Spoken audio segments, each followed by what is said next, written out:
What's going on, everybody? It's your boy Lefty, and we are back in the studio. And this is the INS15 recap interview with Aydin Horne. So I meant to just get a short interview with Aiden, but anything with Aiden, he had a lot to talk about. He's very emotional after his race. It was very good for him. And he had a lot to talk about. So it ended up being 50 minutes. We're going to have some excerpts of his interview in the main recap that I do with Matty G. But I thought this would be a great standalone interview as well with Aiden, and you can see what's going on in the mind of some of these young racers. I want to say a big thank you to JConcepts, Hobbies, Hobby Wing, Elite RC Productions, Exalt, Reedy, and Schumacher for making the INS possible.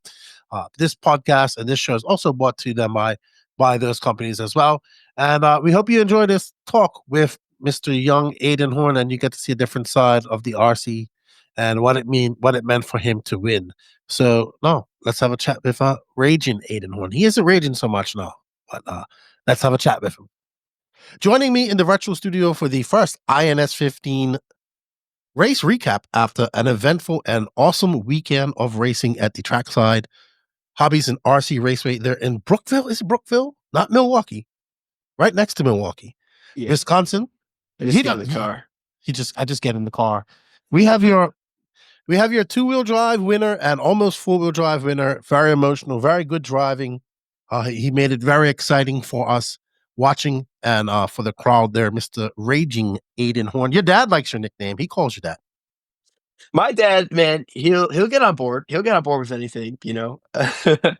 He likes to have his fun. He was good. He was there. He had a good battle too with Blasek. That was his nemesis that weekend in the TLR. I want to be honest, I didn't watch a single one of his races. Yeah, if you would have told me that he won, then I would believe you. He didn't win. He didn't. He did not win. He did not win. Oh, Blasek got him. Blasek got him. What? Blasek got him. But yeah, welcome. Aydin Horne takes your two-wheel drive leg win, and I think you finished second in four-wheel drive overall, if I'm not mistaken. Yep. Very great weekend for you. First time I've seen you at Masters of Dirt. I believe you've been Masters of Dirt, right? When I've been there. Yes, of course you have. I remember. But my first time going to a non-Masters track, my first time going to a track with this black dirt with slicks and some ghost treads and lots of sauce. I thoroughly enjoyed myself there at TrackSide. It's a great place. People put on a good show, and it's iconic, right? But I would say a TrackSide has been like a staple in the dirt industry for a long time. They run a tight ship, and I would say it's one of the most consistently great tracks that we've ever had in the country, in my opinion. Yeah, I would say that you've been there quite a lot. I don't know what the distance is from Michigan to there, but it seems like a lot of Michiganites. That's what we call you guys? It's like a 6-hour drive for me to get there. Okay. So you've been there quite often in your RC career, I would say. Yeah, it's one of the tracks where, like when I was little and I obviously couldn't go to a ton of races, that was one of the ones that we always tried to make it to, just because it's pretty cheap to just drive there, you know, and I could be back in time to go to school in the morning on Monday and stuff like that. So we made it there kind of since I've been, I want to say 12 years old. I've been going there.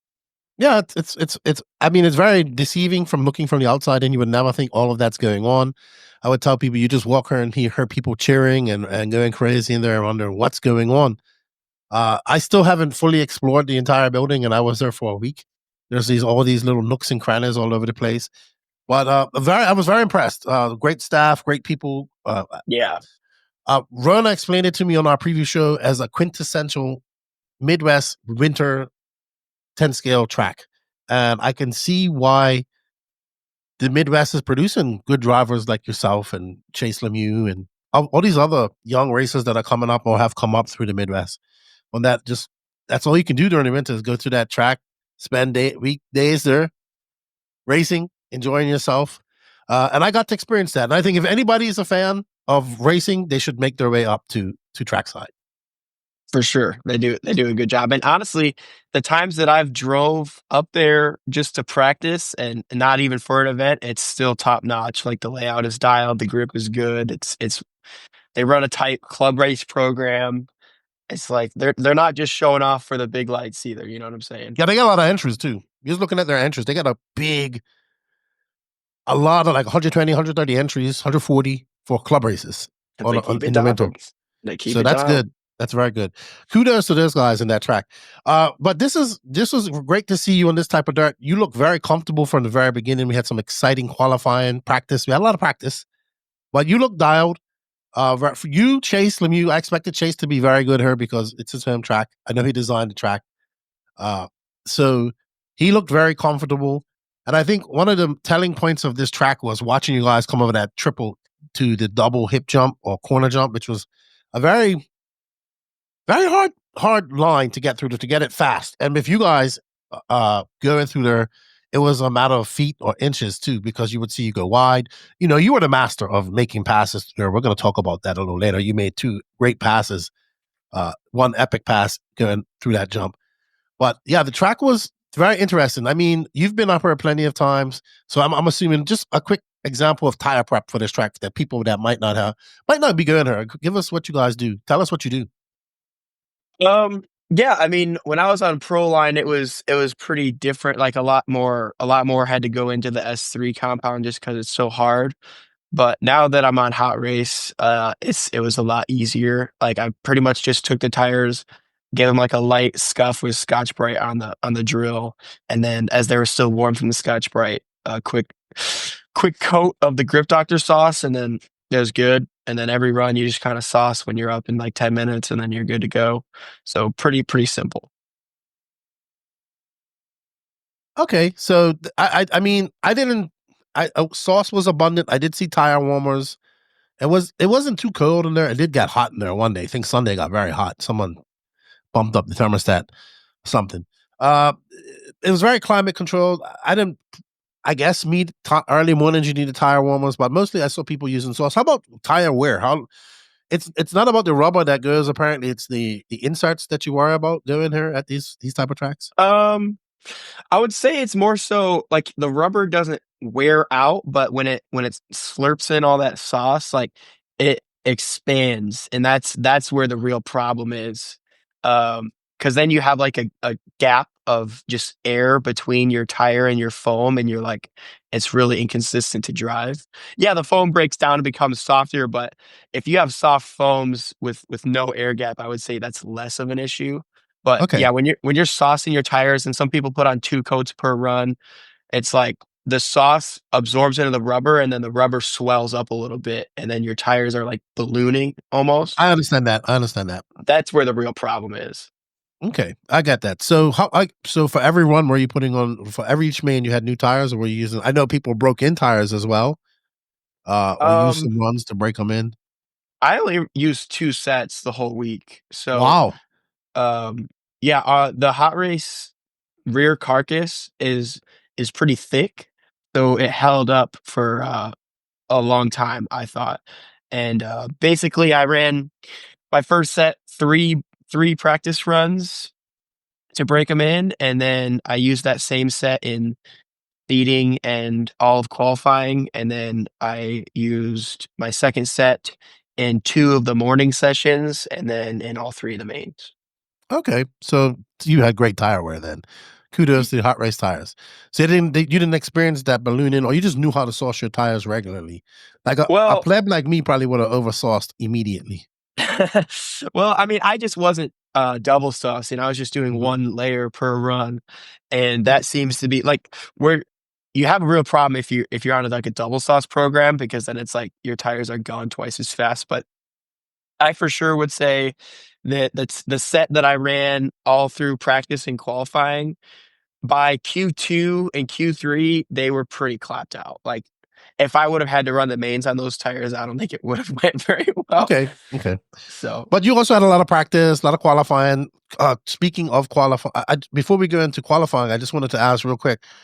It doesn't look like it on camera, and I was being there, but this track does get dusty. And every run they were blowing it off, but it's a weird type of dust. I was explaining it to my buddy. It's almost like a damp dust. It's not yeah. like it.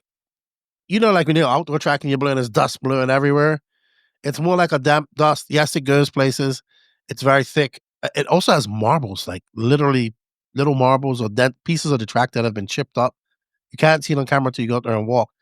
from the noses of the cars and just things chipping up. That's all over the track. So, Well, you uh, can't see it, when you're driving either. That's oh, what's really great, difficult about it. So great. when you're driving, you can't you can't look at the track and tell if there's dust out there. You'll just like if you go wide and at the end of the run, you're likely gonna be pretty loose because you just know that it's there. You know what I'm saying? Right. Okay. So you can't see it either. You can't see it on camera. I could see it when I was standing next to the track, and I could feel it. Yeah. You know. On the driver's stand, you can't see it until Okay. you basically just That pull makes the it really track off and difficult. go. Really difficult. We're also talking about 8-foot lanes too. 8-foot lanes, very high, fast, high speed jumps, uh, passing points, hip jumps, all this type of stuff. A corkscrew. Track was good. The track was very good in my opinion. Yeah, I think it was one of my favorite layouts they've had. These guys always put in pretty good layouts, but I think this layout was like the most flowy and there was some good passing opportunities. So I thought overall it was really great for racing. Yeah, I mean, even coming onto the end of the straightaway, you had that nice long sweeper where you could carry so much speed into that double. Where it was a good layout, a very good layout. I think it made for exciting racing, and Yeah, I good was job, Chase Lemieux.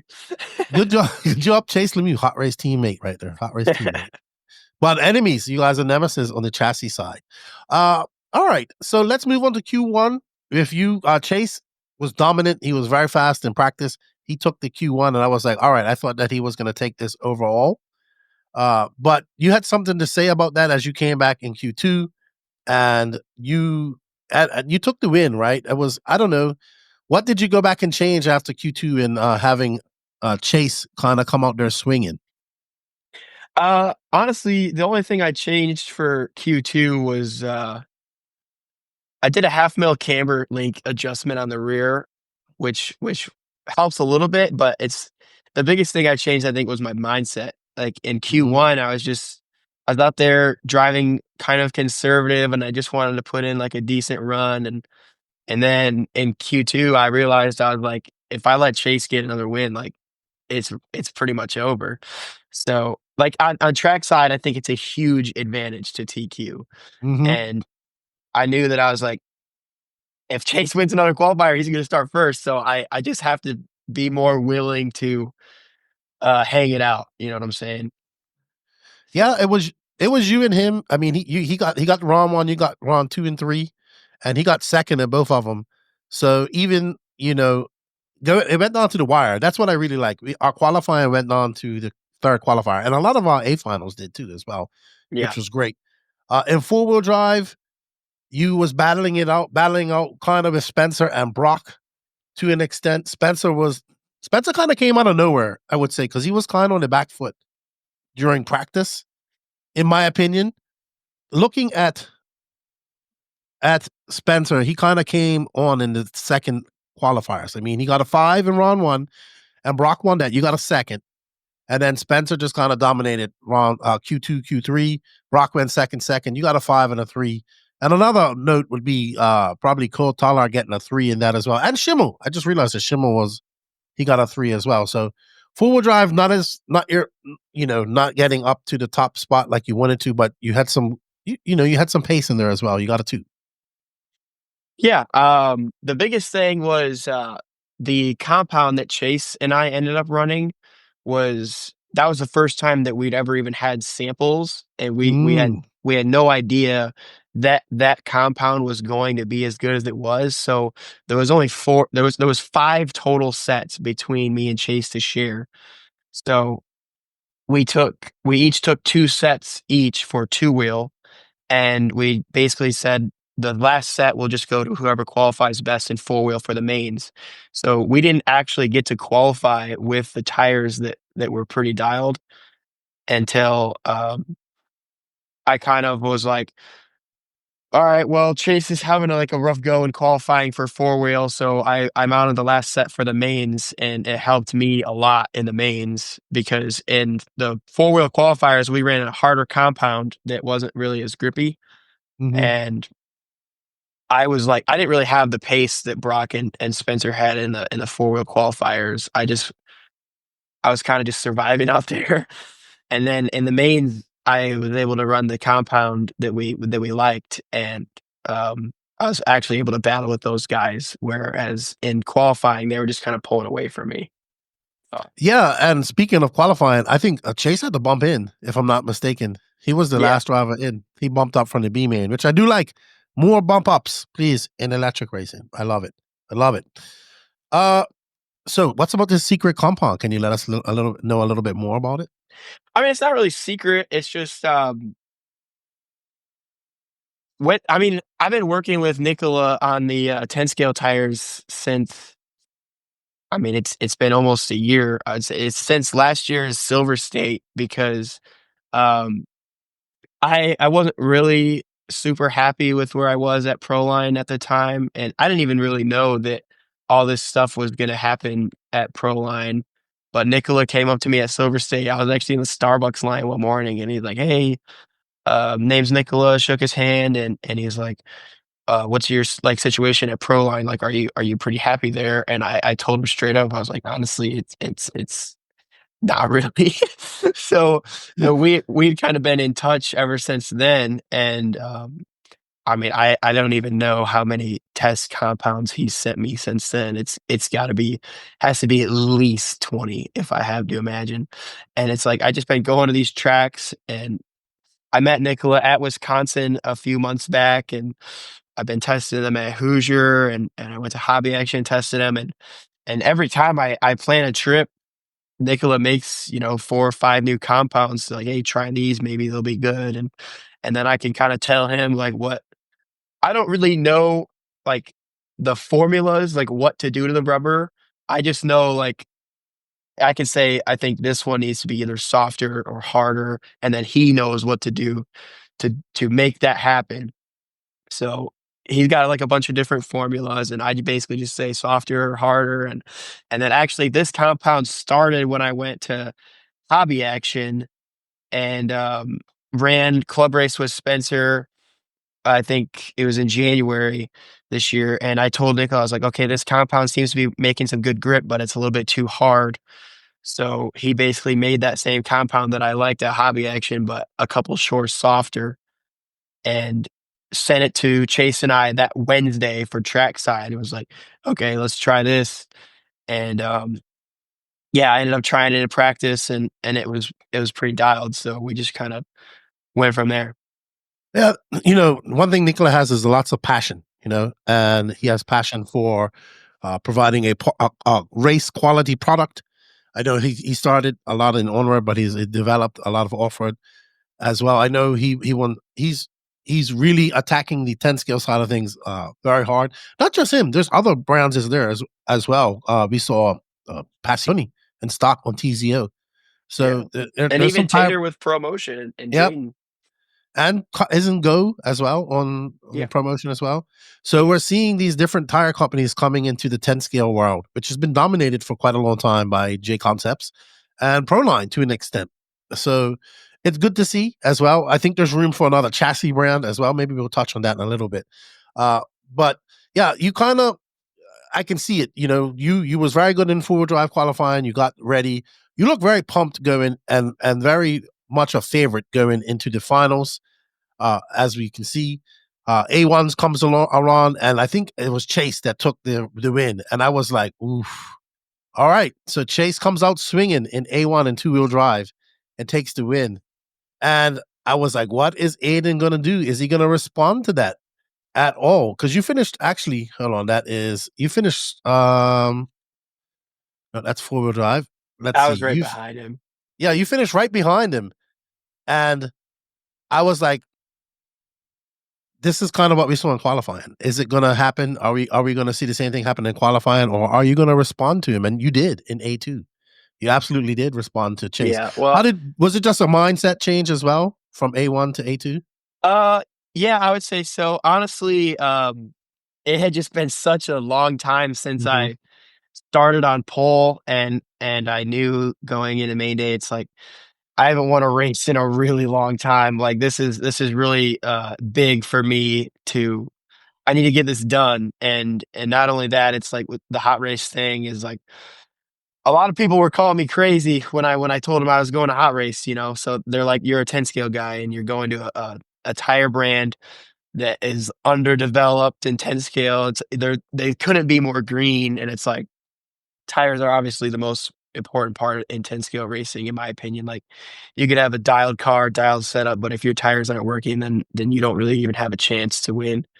So there was a lot of just like I need to do this for a lot of things. I haven't won in a long time. I think it'd be big for Hot Race. It'd be big for me. I had never even won with the B7. I got second place like 6 times last year, but I never won a race with the B7 until then. So a lot of things were just like, it was just, I was really nervous in A1 to say the least. Like with all those things kind of riding on it. A1, I I didn't would have never drive thought very you was good. nervous in A1. You drove exceptionally. But I get it. You've kind of we was talking about this. You've been living a gypsy lifestyle for about 34 days on the road, doing a lot of 8 scale and 10 scale practice over there in SoCal and Arizona. Um, and it's been a while, right? You came out kind of firing at the beginning of your career. Like, how old are you now? 20, Dude. 22. I think 2021 at LCRC when you came second in the nationals, and you was doing pretty good in 8 scale. And I would assume that a lot of pressure was on you at that time. You was coming out, you're in a team full of talent at Associated, full of talent. You have Associated has talent in the USA, has talent in Europe, has talent in Australia. It's jam packed of talent, right? It has an abundance of that. So it seems like you're always constantly fighting for your spot there. So I imagine that the pressure to win has been immense, as this is your job. Winning is where you make your money. Winning is where you not just money, but where you gain your value, right? Your job is to go out there and win. You and you. It's been a while. It's been quite a while since you did. So Yeah. when you won A2 and you was very emotional, I'm going to try and bring up that video while you talk about it. We'll talk about that because I wasn't expecting that. I came out to interview you. I was expecting you to grab the microphone from me and be like raging Aiden, and then you started talking, and I can see anybody that thinks that this doesn't mean a lot to people and doesn't mean nothing to you guys, and really need to go watch that interview where you kind of broke down and he was very emotional about it. Well, I mean, honestly, um, I'm sure we all the pros can relate to this, but dude, it's like I don't have a life outside of RC racing. Like this is literally all I do. I pour my heart and soul into it every single day. Like I'm at my workbench right now, and I spend hours and hours and hours sitting right here trying to get better at like trying to dial in my program every single day. Like there's just so much work that goes into winning these races, and especially when you haven't won in a long time, it's like there's a lot of pressure on it. Just to, I mean, I needed that bonus money just to pay my taxes, man.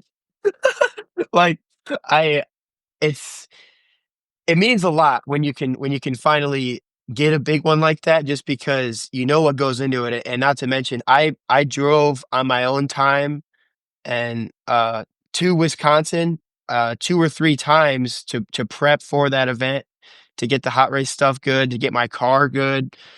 Like that was like weekends that I sacrificed all for to try to do good at this race. Like it's a 6 hour drive there, 6 hour drive back. You spend 2 or 3 days there at a hotel away from your house. It's like and it all could be for nothing, but you hope it's all going into something. And it's just a lot. And yeah, I spent a month in Arizona at Spencer's house, and I mean, that's not just to hang out. Spencer's my friend, and I like to spend time with him. But at the end of the day, you do that because you want to get better and maximize opportunities to just be the best racer you can, dial in the program. I mean, being around him and kind of seeing his lifestyle, I think it helped me a lot. It showed me where I need to work on and what I can do better. And um, yeah, it's like to have it all kind of pay off at an event is it means a lot for sure. Absolutely, absolutely. I know all about the traveling lifestyle now. Everybody thinks it's fun and games, and the amount of effort, weekends, time, effort put into this to be better, Yeah, right? and it's nothing's guaranteed. You can put in all the time, all the effort, and Exactly. do everything right, and then it's not going to mean that you automatically win. It's And then you don't mean that means you don't make any money. you got to go out and earn it every time, you know? Yeah. Imagine that. Like everybody's job is performance based to an extent, but imagine everything that you do is performance based. And I think that's what people have to understand, especially on a new tire, all that type of stuff. I know how the hate and doubt goes. I've had it thrown at me many times, but you got to stick to your plan. And that's kind of what I got. I haven't heard. We should put it up and let's have an interview. Don't get if you want to get emotional on this one, you can get your Kleenex ready. But I get it. I get it 100%. I get it. Uh-oh. Okay, something. Let me figure this out. Give me a second. Let's have a look at your emotional response to your win in two-wheel drive. It was awesome, man. It's great to see. Don't be ashamed. We're gonna watch it. We're gonna watch it. Let's get it playing here. So this is the final of A3 of two-wheel drive modified buggy in which you took the win. Oh, let me get the volume going on her. There you are. I was like, yeah, he's super relieved. I'm just making sure the ceiling was up to spec in the building. I wish you RC drivers would stop hitting the railing. Do you realize that your hands are what makes your money? All you guys, I'm like, what? I mean, I could have thrown my radio off the driver's seat. I was so pumped. That. Let's go through this because we have a commercial here that I didn't. Well, thank you to these sponsors: Amy and JConcepts Hobby Ring, Exalt, Associated Schumacher, and Reedy. This is the JConcepts INS15 Indoor National Series race recap after trackside coverage brought to you by Elite RC Productions. Wave of confidence from your A2 wins to take an overall victory. I can see the emotions in your eyes. Congratulations. Thanks. It's been a really long time since I won anything, and you get to a point where you question if it's ever going to happen again. And man, I know it's just an INS, but this means a lot, man. Awesome, man. Awesome. We can see the emotions. Great racing. You had a little battle there with Chase Lemieux near at the end. You was unflappable. You held on to the pressure. Lots of pressure on you, but lots of pressure on Chase. Yeah, it's been an awesome fight with him all week. He's brought the best out of me. It just feels so good to finally win again. I almost forgot what it felt like, and to do it with the hot race tires and prove, that they got what it takes to win is it just makes it that much more special. Nicola and I have been working our tails off for the past few months, and a lot of sleepless nights, and oh man, it paid off there, so it's awesome. Awesome, man. Well, congratulations. I see you're emotional. Go over to see your dad. Congratulations. You take the win here at INS, and you are leading points going into next round. Awesome. Awesome, dude. Great. Yeah, I mean I'm not. that's true. It's I mean honestly, I still back what I said there.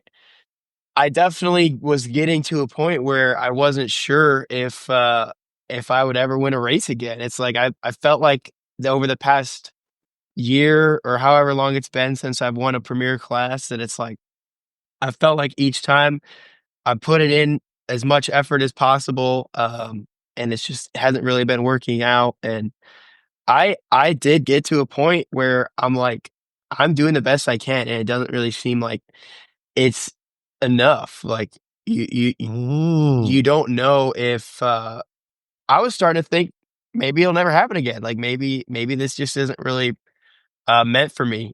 Like it was not from a lack of effort. I can promise you that. I can't I can't possibly explain to you how hard I've tried and still came up short. So uh, it's like I, you question yourself. I believe you.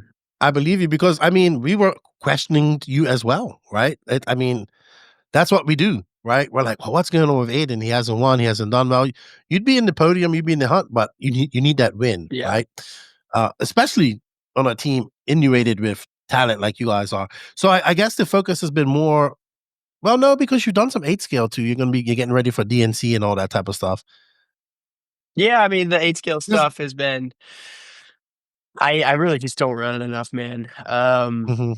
It's like every time I get a little bit of momentum going, it's like the winter time hits, and then I don't run for 6 months, and then you restart. I mean, DNC last year, I had a really good showing. I made all the mains. I was in the mix to win e-buggy, and then, you go to the next race, and then I just sucked again. So, I mean, I don't know. I could not tell you, what was clicking at DNC compared to my B main performances at Silver State. But sometimes, yeah, the A scale stuff has me pretty stumped. That was part of the biggest reason that I wanted to go stay with Spencer for that month, just to run 8 scale. We ran a lot of 8 scale, did a couple of events, and um, yeah, I try to dial it in. I do my best, but it's gnarly for sure, man. It doesn't really come naturally like 10 scale does. That's for sure. Well, I mean, it's also you're in an area where you can't do it uh year long, which makes a difference. Which makes a difference. All right. The other memorable moment was A2 of four-wheel drive, one of the best passes. You was the only one making these passes stick. That was coming up over that triple into that double.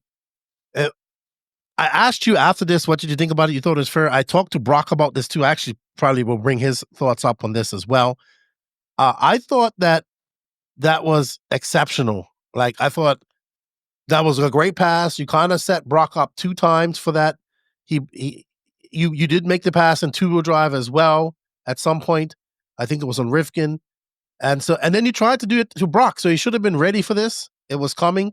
He wasn't, apparently, and he went wide and you capitalized on it. So what I mean, I'm gonna bring this up so we can have a look at it because it was very epic. And I'm so glad I was there to witness it. And the thing is, Danny Paz switched to the camera perfectly, the overhead camera, just in time. Oh, hold on, I gotta turn the volume down.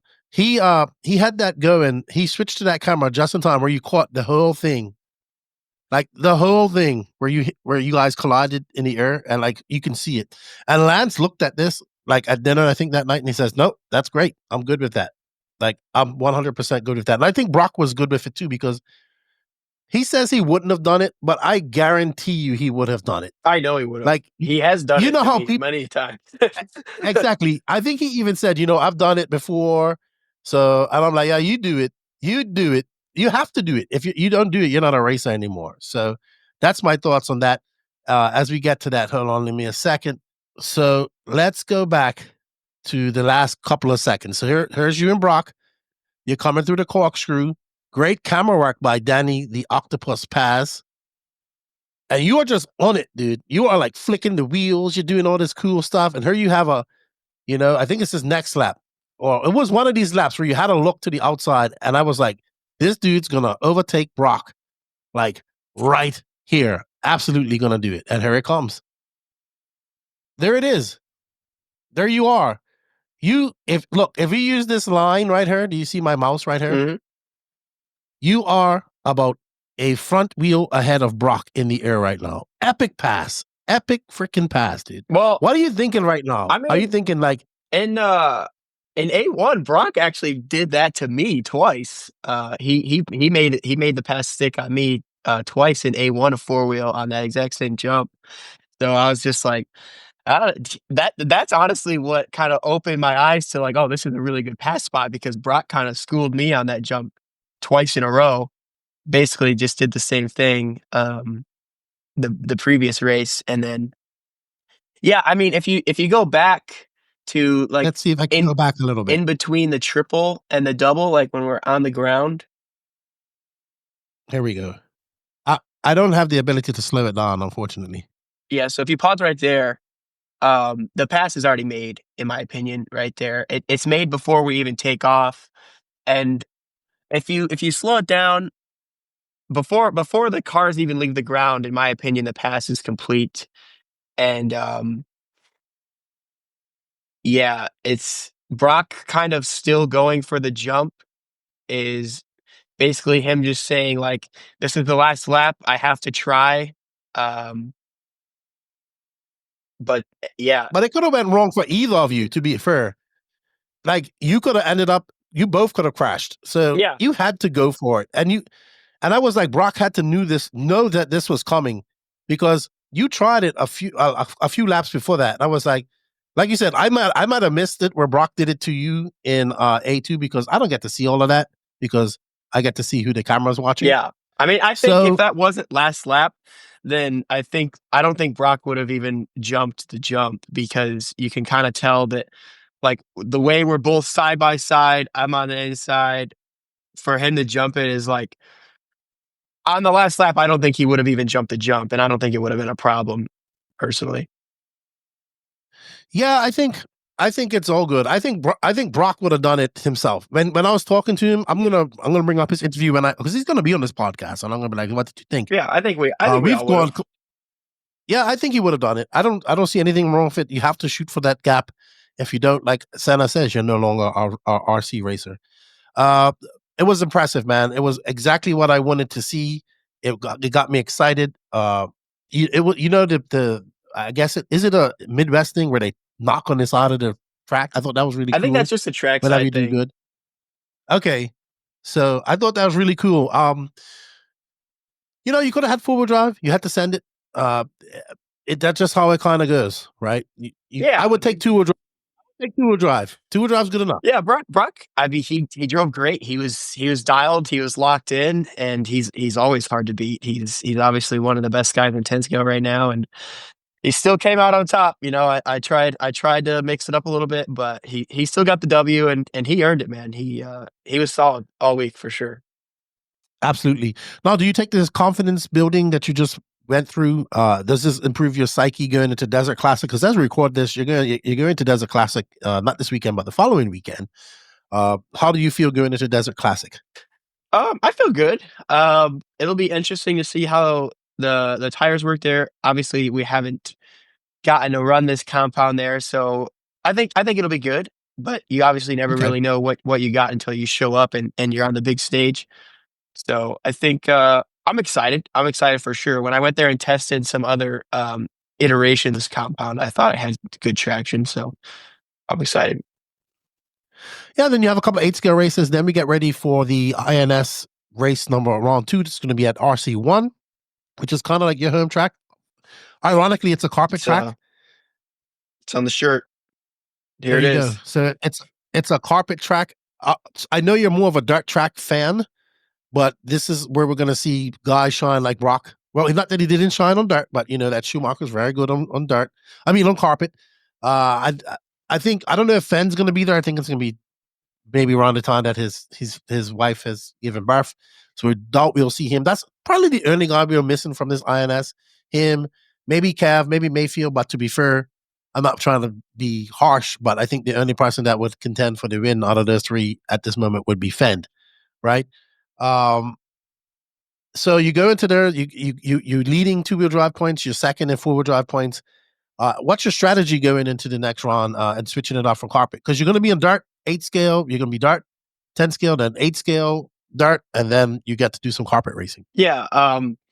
RC1's my home track. It's an hour from my house, so I plan on going there and practicing as much as I can just to try to make sure that everything is as good as it can be. I haven't really gotten to do a lot of 10 scale carpet running with the new hot race program, but the times that I have gone, they felt pretty dialed. So I'm not super worried. I'm not worried about the equipment's capability at all. I just need to make sure I do my job and go there, practice and dial in the setup, and then just be as ready as I can be. But I'm not really gonna treat it like I would any other event, or I'm not gonna treat it any differently. Like I go to every event and give it my all and try to do my best no matter what the situation is. I think it's just gonna be important that I go there, make it a point to go there and test a few times and just kind of get the feel back for the carpet racing because I know that Brock and Chase, um, they're two of the best guys in the states on carpet. I mean, they were the two dogs to beat at the Carpet Nationals last year, and I'm sure there's going to be a lot more guys that are good. But yeah, Brock, I think Brock and Chase, those two for sure are going to be super dialed at RC1. So just got to be as And ready. carpet champs. They were good at carpet Yeah. champs. It's awesome. I mean, right now the INS is, I think, the number one actual series going on in 10 scale. I'd love to see some of the Euro guys make their way over as well. Not just on a pro level, but on a regular level as well. Stock was hot. I'm gonna have a chat with Passioni as well. I think it was awesome for you, man. It was lots of emotions. I think if people can go put themselves in your shoes, see what it's like to be a professional driver and the amount of pressure that you guys are under to perform constantly, just to make paychecks and just to be relevant, in this industry is very hard.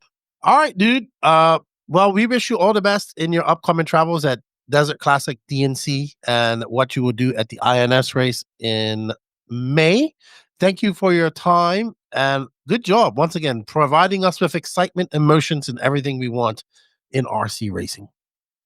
Thank you, man. Thank you. Should be a good couple weeks. Awesome. But let me let you get back to wrenching, and I will talk to you later, dude. Take care. For sure. You as well. Thank you, Aiden, for your time. We greatly appreciate it. Thank you all for all the continued support. We hope you guys are enjoying the INS recaps. A big shout out to TrackSide Hobbies for all their support as well. It was a great time up there with the TrackSide Hobbies crew. Beautiful place, iconic track. If you're ever in the mood to if you ever want to go check out a great, awesome facility with lots of history, go check them out. You will not be disappointed. Definitely enjoy my time up there during the winter. We hope you guys enjoy this chat with Aiden. Thank you, Aiden, for your time. A big shout out to the sponsors. They are JConcepts, Elite RC Productions, A-Main Hobbies, Hobby Wing, Exalt, Reedy, and Schumacher for all their support. None of this is possible without them. A big shout out to the patrons and YouTube members of the No Name RC podcast, as well as the NNRC squad around the world for all their support. We greatly appreciate it. If you wish to support the podcast extra by becoming a patron or a YouTube member, links for that in the written description of this podcast, as well as to all the sponsors that sponsor the podcast as well. You can find all the links for that in the written description as well. And yeah, we look forward to some more interviews and race recaps from the INS series this year. Lefty out.